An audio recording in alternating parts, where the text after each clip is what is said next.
બોટાદના રાણપુરના ગોદાવટ ગામ પાસે મોટી દુર્ઘટના સર્જાઈ હતી। ત્યારે ગોદાવટા ગામ પાસેના કોઝવેના પાણીમાં મોડી રાત્રે કાર તણાઈ હતી। ત્યારે બીએપીએસના સંત સહિત 7 જેટલા લોકો કારમાં સવાર હતા। ત્યારે કોઝવેના પાણીમાં કાર તણાતા 4નો બચાવ થયો હતો, જ્યારે 3 લોકો તણાઈ ગયા હતા। બીએપીએસના સંત શાંતચરિત સ્વામીની હાલ શોધખોળ શરૂ કરવામાં આવી છે। ત્યારે બોચાસણથી સાળંગપુર આવતા સમયે આ સમગ્ર દુર્ઘટના સર્જાઈ હતી। આ મામલે પ્રાંત અધિકારી મામલતદાર પોલીસે ઘટના સ્થળે પહોંચ્યા હતા અને વધુ તપાસ હાથ ધરી હતી।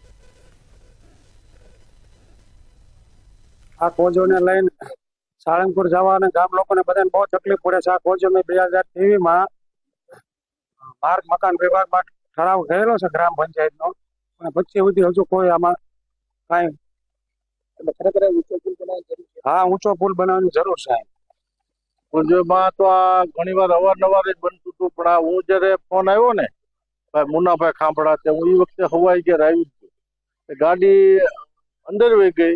પછી યુટિલિટી વાળો રેફડાના ભરવાડ એને બહુ મહેનત કરી, 20 મિનિટ સુધી ગાડીને બાંધીને આમ રાખી અને 4 વ્યક્તિ બહાર વી આવ્યો, સ્વામી અને એક છોકરો ને એક સ્વામી, ત્રણની અંદર જે આમ વધારે ઓલું કર્યું એમાં તૂટી ગયું, એટલે એમાં ગાડીમાં 2 રહ્યા ને 1 બહાર વી ગયા।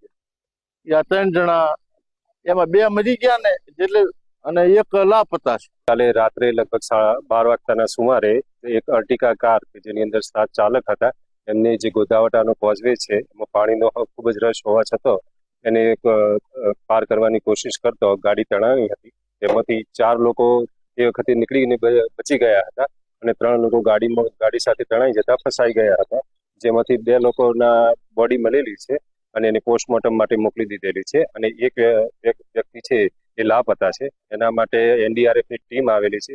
તદુપરાંત એરિયલ સર્વે માટે અમે અહીંયાથી ડ્રોન દ્વારા જે 1 કિલોમીટરનો જે સ્ટ્રેચ છે પૂરો, એનો એરિયલ સર્વે કરી દીધેલો છે, અને હવે એનડીઆરએફ દ્વારા અમે પાણીની નીચે જો કોઈ બોડી હોય તો અમે એને શોધવાનો પ્રયત્ન કરી રહ્યા છીએ। ઘટના બની છે કે એની અંદર એક સંતોની ગાડી રાત્રે આવતી હતી, એમાં 7 જણા બેઠા હતા, તો એ ગાડી રાત્રે વરસાદના કારણે એ આખી ગાડી તણાઈ ગઈ છે અને એમાંથી 4 જણાનો બચાવ થયો છે, જ્યારે બે જણા અહીંયા મૃત સ્થિતિમાં અહીંયાથી મળ્યા છે અને 1 જણાની એક સ્વામી અત્યારે શોધખોળ ચાલે છે।